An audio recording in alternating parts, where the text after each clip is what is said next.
지금 이 순간 여러분의 손이 닿는 곳에 치유가 있다면 어떠시겠습니까? 어떤 질병이 당신의 몸을 괴롭혔든 얼마나 오랫동안 고통받아왔든 그 모든 것을 단숨에 회복시킬 수 있는 신성한 힘이 존재한다고 말씀드린다면 믿으시겠습니까? 오늘 저는 단지 흥미로운 이야기나 이론을 전하기 위해 이 자리에 선 것이 아닙니다. 수많은 삶을 변화시킨 진리, 절망적인 상황을 살아있는 간증으로 바꾼 진실을 전하고자 합니다. 며칠, 몇 주, 혹은 몇 달을 기다릴 필요 없는 기도가 있습니다. 흔들리지 않는 믿음으로 선포될 때 단 몇 초 만에 하나님의 초자연적인 치유 능력을 풀어놓는 기도가 있습니다. 어쩌면 당신은 이미 여러 번 기도했지만 아무것도 느끼지 못했을 수 있습니다. 혹은 치유란 본래 더디고 긴 과정이라는 말을 들어왔을지도 모릅니다. 하지만 잠시 생각해 보십시오. 예수님께서 병든 자에게 말씀하셨을 때 그들이 회복되기까지 몇 주를 기다려야 했습니까? 아닙니다. 맹인은 즉시 보게 되었고 저는 자는 즉시 걸었으며 혈루증 앓던 여인은 예수님의 옷자락에 손을 대는 순간 치유받았습니다. 이 동일한 능력이 오늘날에도 살아 역사하고 있습니다. 이 말씀을 듣기 전 잠시 시간을 내어 이 은혜로운 이야기가 더 많은 이들에게 닿을 수 있도록 좋아요와 구독으로 함께해 주시길 부탁드립니다. 당신의 작은 손길이 누군가에게는 절실한 희망의 메시지가 될 수 있습니다. 이 선한 사역에 동참하시는 모든 분들 위해 하나님의 평강이 함께하기를 기도합니다. 만약 당신이 순간적인 치유의 가능성을 의심해 본 적이 있다면 오늘 당신의 마음에 도전합니다. 마음을 열고 의심의 소리를 잠재우고 이 이야기에 귀 기울여 주십시오. 이 메시지가 끝날 무렵 치유는 더 이상 듣기만 하는 이야기가 아니라 당신이 직접 경험하는 실제가 될 것입니다. 단 몇 초 만에 치유하는 기도는 실제하며 오늘 밤 우리는 함께 그 비밀의 문을 열게 될 것입니다. 치유는 단지 가능한 일이 아니라 지금 바로 이 자리에서 즉시 일어날 수 있습니다. 내일도 다음 주도 아닌 바로 지금 말입니다. 어떤 이들은 그것이 불가능하다고 말할지 모릅니다. 치유에는 시간이 걸리고 질병은 자연적인 과정을 따른다고 주장할 수 있습니다. 하지만 기억하십시오. 우리가 섬기는 하나님은 자연에 갇힌 분이 아니십니다. 우리는 초자연적인 하나님을 섬기며 그분이 움직이실 때, 그분의 능력이 나타날 때 지체함이나 기다림은 없습니다. 모든 치유는 눈 깜짝할 사이에 일어납니다. 역사를 통틀어 우리는 하나님의 능력이 인간 이해의 한계를 뛰어넘는 순간들을 목격해왔습니다. 성경은 오랜 치료나 더딘 회복 과정이 아니라 살아계신 하나님과의 단 한 번의 만남을 통해 질병에서 해방된 수많은 사람들의 이야기로 가득 차 있습니다. 예수님께서 이 땅에 계실 때 그는 이 사실을 거듭 증명하셨습니다. 한 맹인이 그에게 부르짖자 즉시 보게 되었습니다. 12년 동안 고통받던 한 여인이 믿음으로 손을 뻗어 그의 옷자락을 만지자 즉시 혈루의 근원이 말랐습니다. 수십 년간 마비되었던 한 남자는 일어나 걸으라는 말씀에 즉시 다리에 힘을 얻었습니다. 그렇다면 그때와 지금 무엇이 달라졌을까요? 하나님의 능력이 약해지셨을까요? 그분이 침묵하게 되셨을까요? 아닙니다. 사랑하는 여러분, 예루살렘 거리에서 병든 자를 고치셨던 동일한 능력이 오늘날에도 살아 역사하고 있습니다. 병든 자에게 말씀하시고 그들을 회복시키셨던 바로 그 예수님께서 지금 이 순간에도 치유하고 계십니다. 문제는 하나님께서 치유를 멈추신 것이 아닙니다.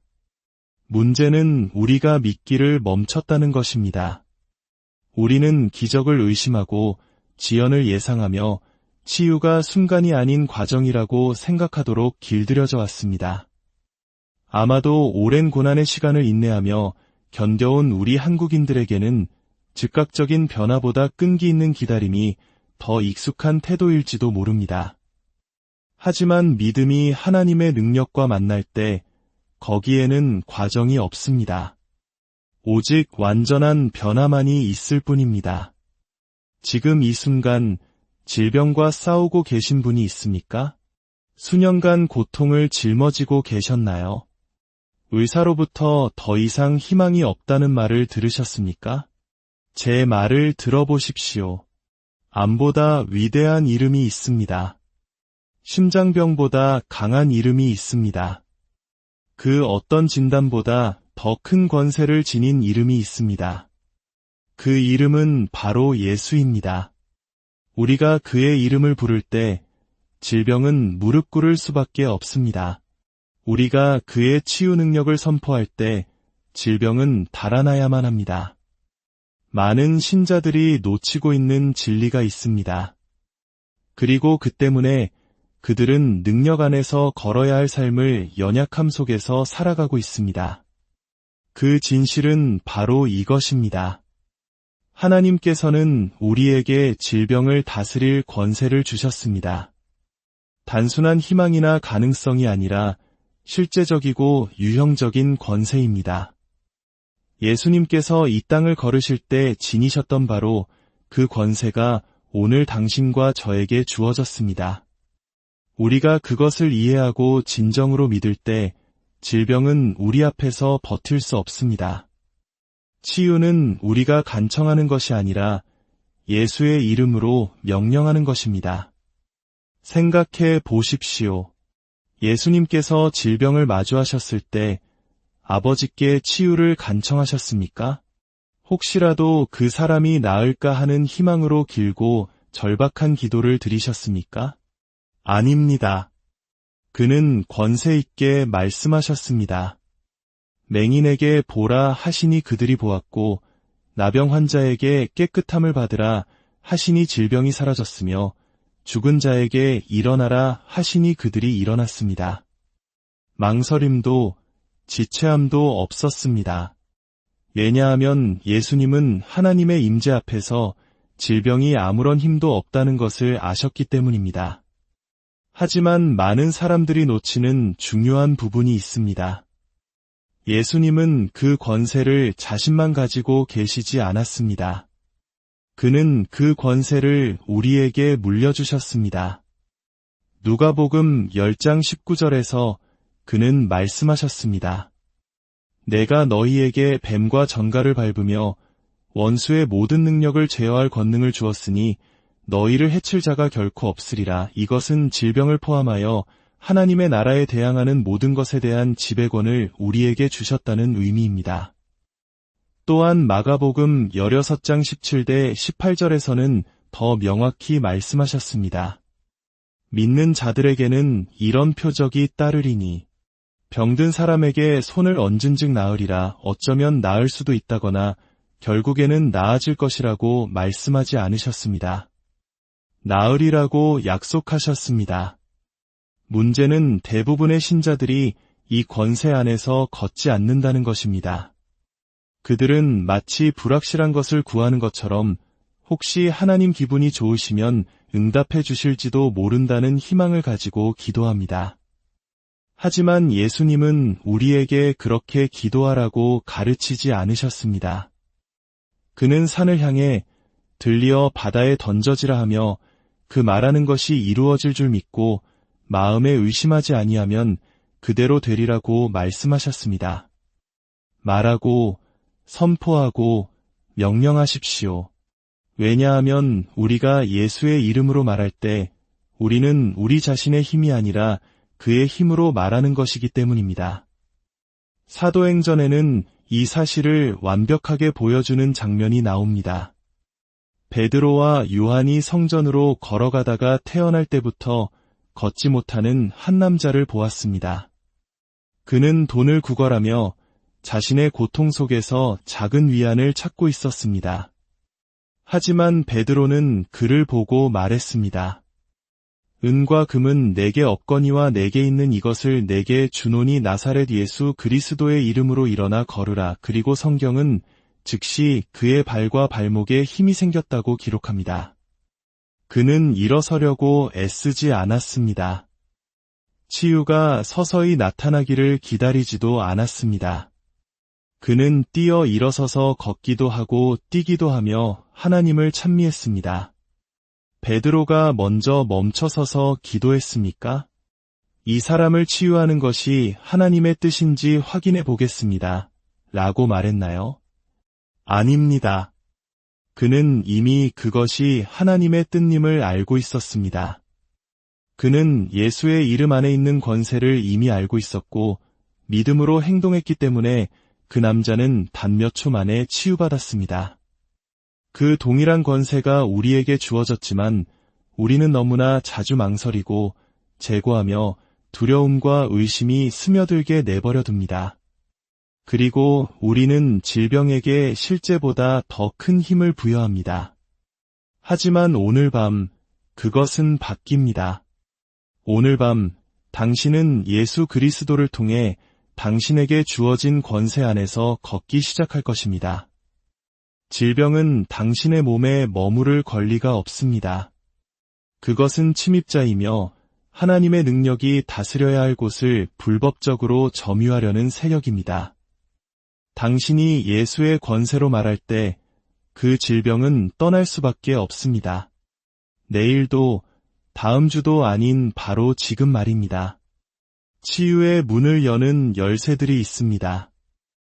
첫 번째 열쇠는 치유가 이미 이루어졌다는 것을 이해하는 것입니다. 예수님께서 십자가에 달려 다 이루었다고 선포하셨을 때 그것은 단지 구원에 관한 것만이 아니었습니다. 죄가 이 세상에 가져온 모든 것, 즉 질병, 고통, 아픔을 모두 담당하셨다는 의미입니다. 이사야서 신세장 5절은 그가 채찍에 맞음으로 우리는 나음을 받았도다 라고 말합니다. 나음을 받을 것이다가 아니라 받았도다입니다. 이는 치유가 미래의 약속이 아니라 현재의 실제임을 의미합니다. 우리의 할 일은 그것을 간청하는 것이 아니라 받는 것입니다. 두 번째 열쇠는 믿음입니다. 믿음은 하나님의 약속과 우리의 현실을 잇는 다리입니다. 마가복음 11장 24절에서 예수님은 말씀하셨습니다. 무엇이든지 기도하고 구하는 것은 받은 줄로 믿으라 그리하면 너희에게 그대로 되리라. 받을지도 모른다고 믿으라고 하지 않으셨습니다. 받은 줄로 믿으라고 하셨습니다. 이는 기도하는 순간 눈에 보이는 증거가 없더라도 이미 이루어졌다고 믿어야 한다는 뜻입니다. 많은 사람들이 여기서 실패합니다. 그들은 치유를 위해 기도하지만 몸이 나아지는 것을 느껴야 비로소 치유되었다고 믿습니다. 하지만 믿음은 증거를 기다리지 않습니다. 믿음 자체가 증거입니다. 세 번째 열쇠는 하나님의 말씀을 선포하는 것입니다. 잠언 18장 21절은 죽고 사는 것이 혀의 힘에 달렸나니 라고 말합니다. 우리가 말하는 것이 우리가 경험하는 것을 결정합니다. 많은 사람들이 치유를 위해 기도하고 나서 이게 효과가 있을까 모르겠네. 혹은 나는 절대 나을 수 없을 거야 와 같은 말로 자신의 기도를 취소해버립니다. 그러나 당신이 당신의 몸을 향해 하나님의 말씀을 선포할 때 그가 채찍에 맞음으로 나는 나음을 입었다 또는 나를 치는 어떤 무기도 쓸모가 없을 것이다 라고 말할 때 당신은 당신의 말을 하늘의 뜻과 일치시키는 것입니다. 그리고 당신의 말이 하늘과 일치할 때 기적이 일어납니다. 마지막 열쇠는 의심과 두려움을 제거하는 것입니다. 의심은 기적의 도둑입니다. 야고보서 1장 6절은 우리가 구할 때 의심하지 말고 믿어야 한다고 말합니다. 의심하는 자는 마치 바람에 밀려 요동하는 바다 물결 같아서 주께 아무것도 받기를 기대해서는 안 된다고 경고합니다. 하지만 좋은 소식은 믿음과 두려움은 같은 공간에 공존할 수 없다는 것입니다. 당신이 하나님을 온전히 신뢰하기로 결심하는 순간 의심은 힘을 잃습니다. 당신이 두려움을 믿음으로 대체하는 순간 치유는 자유롭게 흐릅니다. 한 사람의 의심을 흔들고 흔들리지 않는 믿음을 세울 수 있는 것이 있다면 그것은 바로 간증입니다. 간증은 단순한 이야기가 아닙니다. 그것은 하나님께서 이전에 행하신 일을 다시 행하실 것이라는 살아있는 증거입니다. 당신이 하나님께서 행하신 일을 들을 때 그것은 당신 내면의 무언가를 일깨웁니다. 성경에서 기적을 행하신 바로 그 하나님이 오늘날에도 기적을 행하고 계심을 상기시켜줍니다. 그분이 한 사람을 위해 하셨다면 당신을 위해서도 하실 수 있습니다. 수년 동안 몸에 종양을 안고 고통받던 한 여성이 있었습니다. 의사들은 포기했고 그녀는 희망을 잃어가고 있었습니다. 어느 날 밤 예배에 참석한 그녀는 더 이상 기다리거나 희망만 품지 않고 자신의 치유를 믿기로 결심했습니다. 그녀는 종양이 있는 곳에 손을 얹고 예수의 이름으로 나는 치유받았다고 선포했습니다. 그 순간 그녀는 성령의 불이 온몸을 통과하는 것을 느꼈습니다. 몇 초 후 그녀는 확인을 위해 손을 뻗었고 종양은 완전히 사라져 있었습니다. 더딘 회복이 아닌 즉각적인 소멸이었습니다. 수년간 휠체어에 묶여있던 사람들이 갑자기 일어나 걷는 것을 보았습니다. 맹인의 눈이 열리고 기먹은 자의 귀가 열리며 부서진 몸이 순식간에 온전해지는 것을 보았습니다. 이는 어떤 한 사람의 능력이 아니라 누군가가 하나님께서 치유하신다고 말씀하시면 그대로 이루어진다는 것을 단순히 믿었던 믿음의 순간 때문이었습니다. 어떤 분들은 마음속으로 그것이 나에게도 일어날 수 있을까? 내가 다음 간증의 주인공이 될 수 있을까? 라고 묻고 있을지 모릅니다. 저는 담대히 대답합니다. 네, 당신이 될 수 있습니다. 하나님의 능력은 선택적이지 않습니다. 그분은 편애하지 않으십니다. 성경에서 치유하신 하나님이 오늘날에도 치유하고 계시며 손길 하나로 병든 자를 회복시키신 바로 그 예수님께서 지금 당신에게 손을 내밀고 계십니다. 치유는 하나님의 호의를 얻거나 충분히 선하거나 모든 것을 완벽하게 해내야 받을 수 있는 것이 아닙니다. 치유는 은혜에 관한 것입니다. 자녀들이 온전해지기를 바라시는 아버지의 사랑에 관한 것입니다. 많은 사람들이 자신이 치유받을 자격이 없다고 느끼기 때문에 치유받기를 힘들어합니다.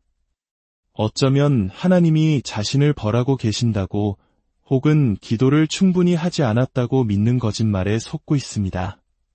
하지만 치유는 당신이 받을 자격이 있는가에 대한 것이 아니라 하나님이 어떤 분이신가에 대한 것입니다. 예수님께서는 그럴 자격이 없는 사람들을 치유하셨습니다. 길가의 맹인거지, 멸시받던 나병 환자, 죄 많은 여인까지 그분은 차별 없이 사랑으로 치유하셨습니다. 그분은 먼저 내 삶을 깨끗이 하라, 그러면 내가 너를 고치겠다고 말씀하지 않으셨습니다. 예수님께서 당신의 등을 내어 채찍에 맞으셨을 때 그는 의인만을 위해 맞으신 것이 아닙니다. 상처 입은 자, 죄인을 위해 바로 당신을 위해 맞으셨습니다. 이미 대가가 치러졌는데 왜 계속해서 몸에 질병을 지니고 계십니까? 예수님께서 이미 가져가신 것을 왜 계속 받아들이고 계십니까? 이제는 믿음을 넘어 행동으로 나아갈 때입니다. 진리를 듣고 인정하고 동의하는 것만으로는 충분하지 않습니다. 믿음은 행동으로 옮겨져야 합니다. 치유는 가만히 앉아서 기다리는 것이 아니라 우리가 발을 내딛어 취하는 것입니다. 지금 이 순간 당신은 무엇을 하시겠습니까? 기다리시겠습니까? 망설이시겠습니까? 아니면 예수님께서 이미 당신에게 주신 것을 붙잡으시겠습니까? 치유는 영적으로 충분하다고 느끼는 소수만을 위한 것이 아닙니다. 감히 믿고 그 믿음에 따라 행동하는 모든 사람을 위한 것입니다. 바로 지금 당신을 위한 것입니다. 수년 동안 짊어져온 질병은 더 이상 당신의 일부가 아닙니다. 그것은 당신에게 속한 것이 아니며 머무를 권리가 없습니다. 당신이 믿음 안에 서는 순간, 예수의 이름으로 나는 치유받았다고 결단하는 순간 그 질병은 떠나가야 합니다. 선택의 여지가 없습니다. 믿음은 산을 옮기고 현실을 바꾸며 보이지 않는 것을 보이게 합니다. 믿음이 행동으로 옮겨질 때 치유는 단 몇 초 만에 일어납니다. 기다림의 시간은 끝났습니다. 궁금해하던 시간도 재고하던 시간도 끝났습니다. 지금이 바로 당신의 순간입니다. 당신의 돌파구입니다. 당신이 믿음으로 발을 내디딜 때, 당신의 삶에 하나님의 말씀을 선포할 때, 치유는 강물처럼 흘러 당신의 몸 구석구석을 만지고 모든 깨진 부분을 회복시킬 것입니다. 믿음이 움직일 때 하나님이 움직이십니다. 그리고 하나님이 움직이실 때 치유는 필연적입니다. 이제 당신의 마음을 열고 당신의 믿음을 행동으로 옮기십시오. 당신의 몸에 있는 모든 질병과 고통, 연약함을 향해 예수 그리스도의 이름으로 명령하십시오. 떠나가라. 그리고 하나님의 치유의 능력이 지금 당신을 온전히 회복시키심을 믿음으로 받으십시오. 예수 그리스도의 치유하시는 능력이 지금부터 영원까지 여러분 모두와 함께 하시기를 축복합니다.